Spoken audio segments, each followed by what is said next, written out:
guys, Welsknight here, and welcome back to another episode of Hermitcraft. I hope you guys are having an awesome day. I am having a fantastic day.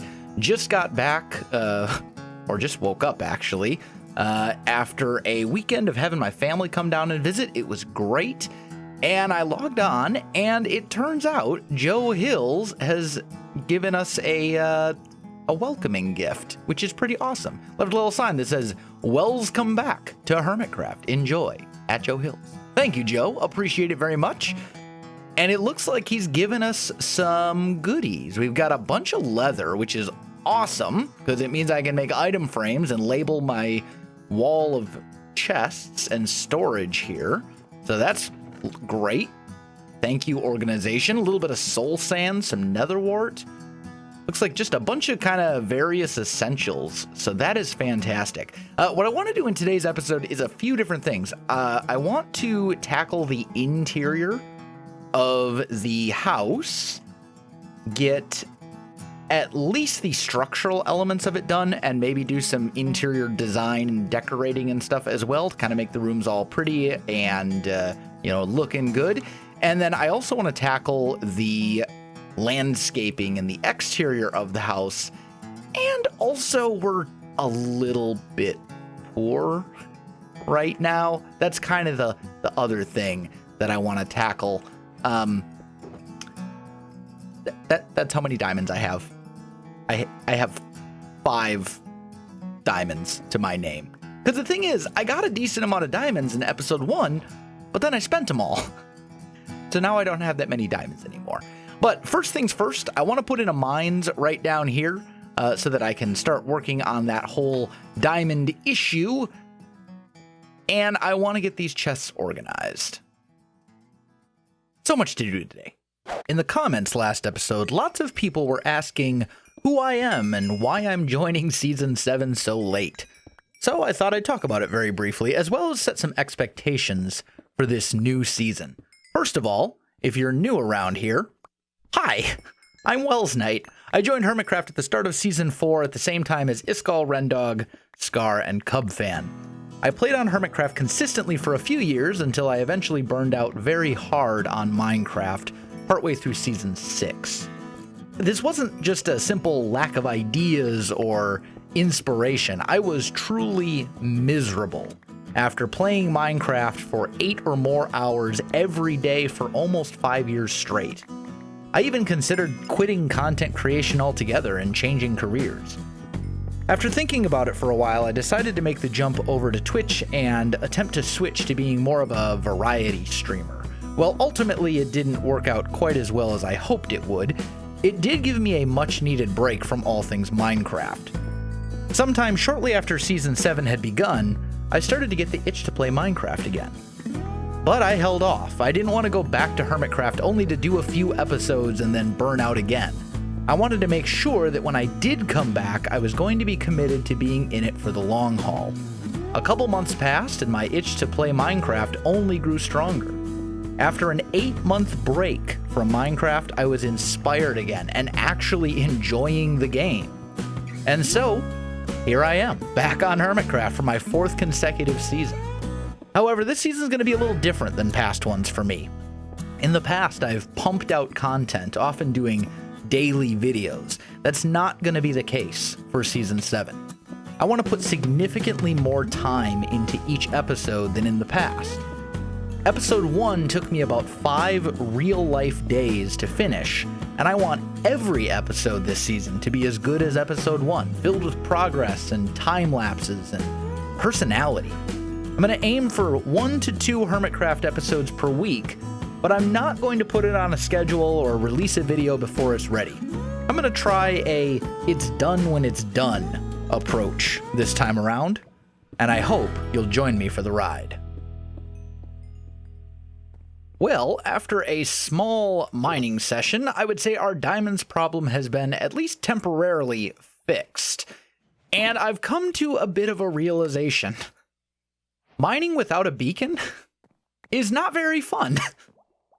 It gets old pretty quickly. So I want to get a beacon as quickly as possible.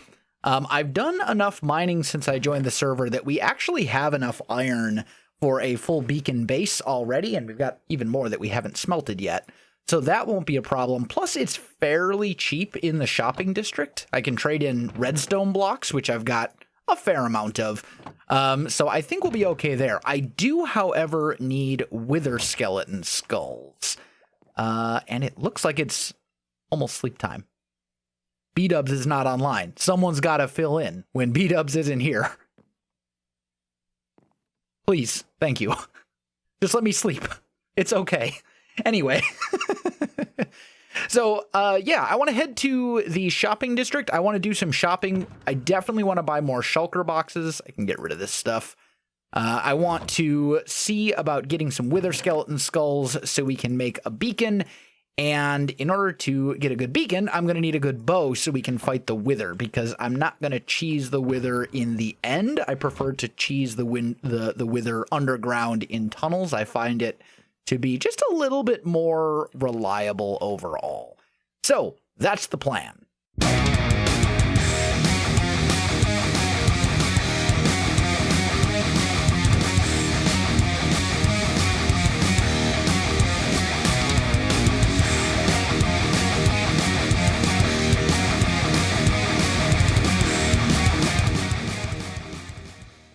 As I was heading over to the shopping district, I noticed that the prize machine appears to have been exploded. Looks like someone rigged it with explosives. It's a good thing I didn't spend very long camping this thing. I could have been hurt. Well, we've arrived in the shopping district, and it appears that there is a poll up for the mayor race. I think Cub put this up. In fact, I know Cub put it up because I just finished watching his video. And basically, this is meant to show who the various people are supporting for mayor. And I've got it narrowed down to 2 people. I can't, in good conscience, support Mumbo because I don't need a spoon. Look at all the foods in Minecraft. They're all hand food. I don't need to eat carrots with a spoon, so what do I need a spoon for? As for Scar has promised everyone cats. I don't like cats. That rules out Scar. Doc, I don't even know where to begin. So that, and Joe isn't running for mayor, he's running for dog catcher. So that basically leaves Stress and False. And I haven't decided yet which one I'm going to vote for, but they have said, Cub did say in his video, that if someone is unsure, if you've got it narrowed down to a couple people, you can throw a potential vote in for both, because it's just a gauge to measure, who you're interested in. The first order of business as far as shopping goes is to get the necessary enchantments so that we can get a good bow for when we fight the wither. So we need Unbreaking 3. I'm gonna need some more diamonds. Let's just convert some of those. There we go. We need Unbreaking 3. We need Infinity. We need Power 5. And I suppose we can get Flame as well. So there's that. Also, there is a whole review thing, and we need to leave Corrales a Yelp review because, honestly, it was a great help. 10 out of 10 would book again. Done. Next shop is shulker boxes, and I need a few of these. Just a few. They're 5 each, 5 diamonds each. That's still cheaper than the other shulker box shop, unless those prices have been reduced. So I think I'm going to spend a lot here. You know what? Let's just make it a nice even 20. Let's just get 20 shulker boxes. That'll be 100 diamonds on the dot, and that should be just fine. I think that's pretty much everything I need from the shopping district for now, except I do want to make one more stop at Grian's Barge. and get some more golden carrots before I run out of those. These were what, 1 diamond for 2 stacks? Let's just get 6 more stacks. That should last me a bit. All right, after grinding out the wither skeleton skulls, digging a tunnel, doing all the shopping, I think I have everything I need. We got our full diamond gear. I have an axe with smite 5 on it. I could use my sword, but that has sharpness. This should be a little bit better suited since it has smite. We've got a super bow. We've got arrows. We've got food. I think we should be good. Everything else is in my ender chest. Oh, one thing. Volume. That's set to 5%. Okay, I think we'll be fine. These guys are really loud. So now we run away. And we prepare to start shooting. Here we go.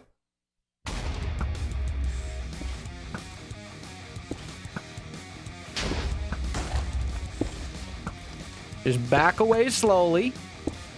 Keep shooting at the wither. And it's now it now resists. So run up, smack him once with the axe, back away. Just don't let him get to you.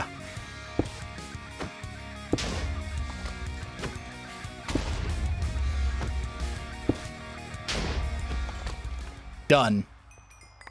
Great success. We have defeated the wither. We got the wither's head. And most importantly, we got our nether star. We're set. That went about as smoothly as it possibly could have. We've got our beacon, and it is now time to tackle the whole reason that I wanted to get the beacon right away. And that is this hill, this whole little area back here behind the main house. This whole thing needs to be pulled down a little bit so that the house is essentially up on a hill. I want this to kind of slope up, and I want the hill to basically reach its peak right about here-ish. This is kind of correct up here, but then this whole thing needs to be peeled back. And that's going to be a bit of a project, and certainly not a project that I want to take on without a beacon.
There we go. I hope you enjoyed that time lapse. We got actually quite a lot done.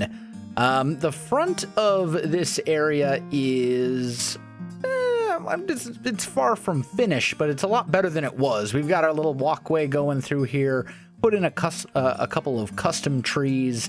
And as for the rest of it, I don't know exactly. I'm going to hold off on doing any more with this area until I know exactly what I want to do with this area, with the surrounding countryside.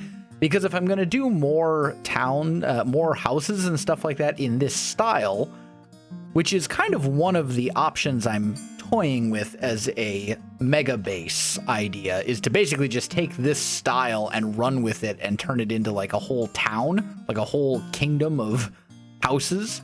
They'd be connected up with pathways like this, and it doesn't make sense to me to landscape this and then end up landscaping it again, you know, tearing it out so I can put in new stuff and then redoing it. So I'm just going to hold off on doing the rest of this until I know exactly what I want to do with this area. This isn't finished yet, but it definitely looks a lot better than it did. As for the back out here, this also looks a lot better than it did. Once again, it's far from finished. In fact, it's quite boring right now, but we've essentially got a blank canvas to work with, and I think we're going to, I think I know what I want to put down in this area, and I think that's probably what we'll be tackling next episode, and then we'll do the landscaping for it at that time. I think I want to take advantage of this river down here and basically take another road that connects from the back door of our house to the thing that we're going to put down here on the river, which I think is going to be pretty cool. But as I said, that'll probably be next episode. For now, I've got the hill taken out. We've got nice, relatively natural curves put in place. This looks like it could be natural Minecraft generation, which is kind of what I like to go for when I'm doing terraforming, landscaping, whatever you want to call it. Basically to get some nice sort of smooth sloping terrain, and then to, you know, decorate it kind of like we did in the front here, except, you know, we'll do more detail. Instead of just grass and some trees and some bone mealed bits, we'll actually do some more with the terrain and make it, you know, look a bit more impressive, add some bushes, as Corrales would say.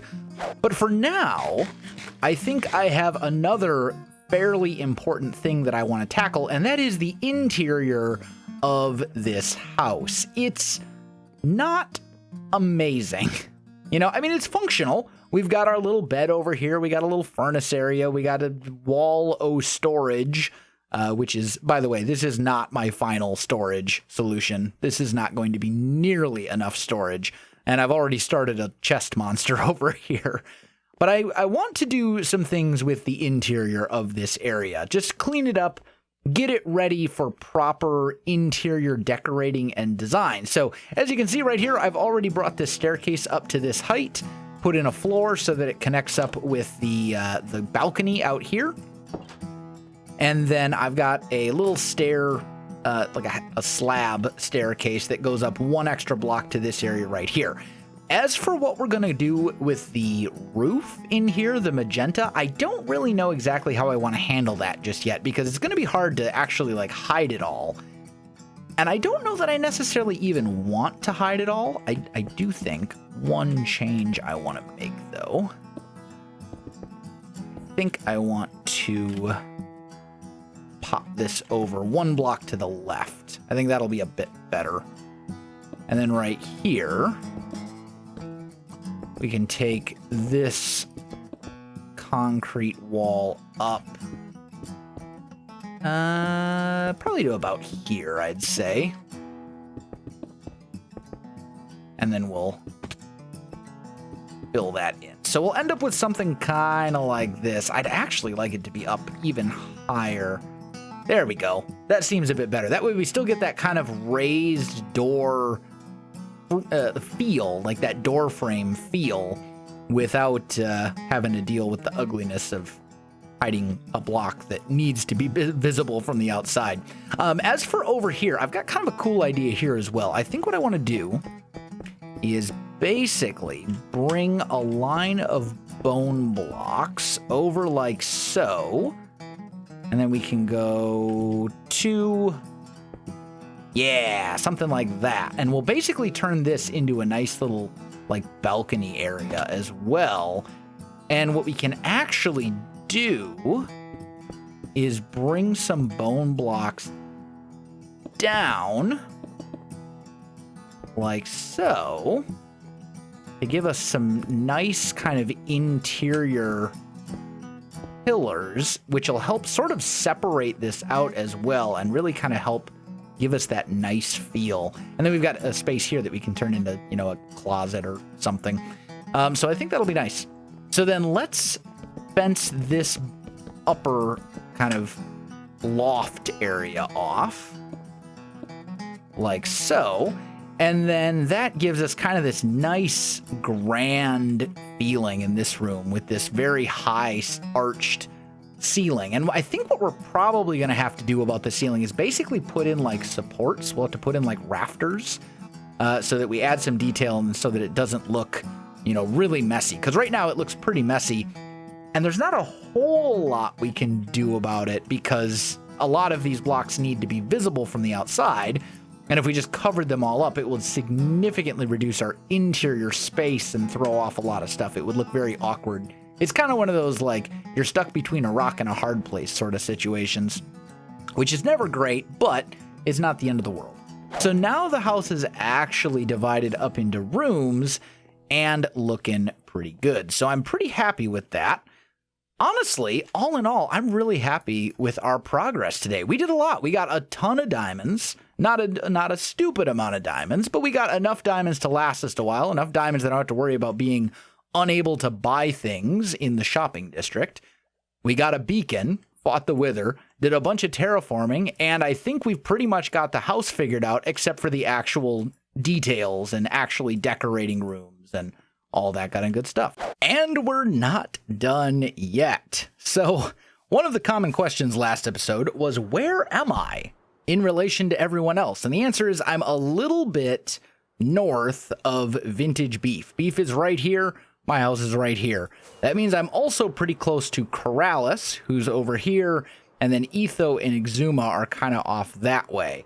I'm going to throw up a map real quick so you guys can kind of see where I'm at.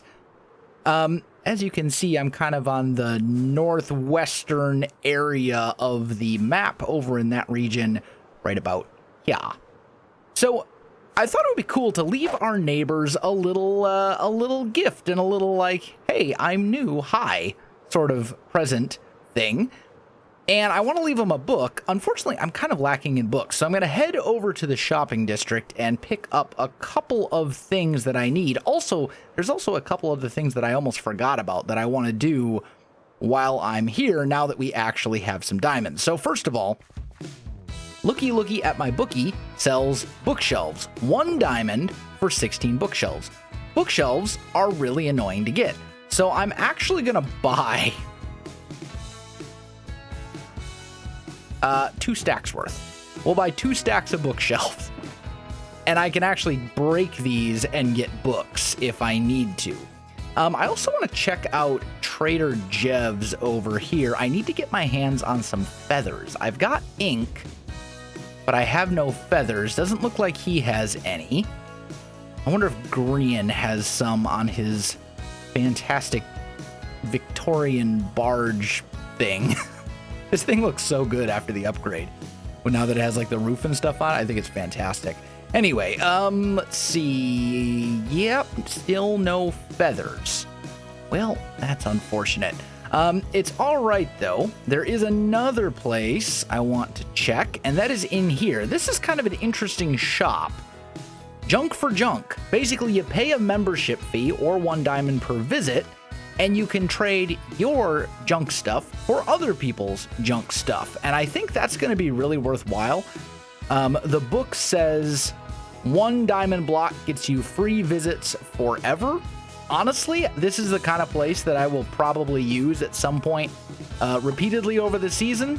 Trade out stone for sandstone or andesite or sand or like whatever. This could be a good place. So even though I don't actually want to get anything here right now, this is definitely a place we're going to be making use of over the course of this season. Not seeing much in the way of feathers, though, unfortunately, so I may have to just go and kill some chickens or something, which is a little unfortunate, but, you do what you gotta do. All right, I got 5 books. I wrote them all up, and I am ready to go deliver them. Here's what the book says. I decided to say, "Heidi-ho, neighbor. I just moved in nearby, and thought I'd take a moment to say hello." Hello. If you ever need to borrow a cup of sugar or want to stop by for a late night snack, my door is always open. Well, as long as it remains in place anyway. I've heard door thefts have skyrocketed while I've been away. If you feel like visiting me, I'm at -850, -550. yours truly, Welsknight. Nice and simple and to the point. So I think what I'm going to do is I'm going to start with Exuma, who's probably the farthest away, and kind of work my way around. All right, so we're over at X's place, and I think I'm going to put this next to his nether portal, because I imagine that's a place he would visit fairly frequently.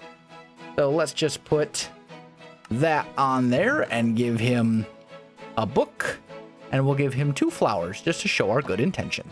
Next up is Etho, and again, we'll give him a book and 2 flowers to show our good intentions. Corrales is up next in his nice, rather opulent office. I think these blue orchids will bring out the diamond blocks that are everywhere. Here's Beef. Give him a book and 2 blue orchids. And Jevin gets dandelions because I ran out of orchids. All right, I think we have introduced ourselves to all of our neighbors, and I think that's about all that we have time for today. My friends, if you enjoyed the video, you know what to do. Links in the description below, so check that out as well. Otherwise, my friends, thanks for watching, and I'll see you in the next one.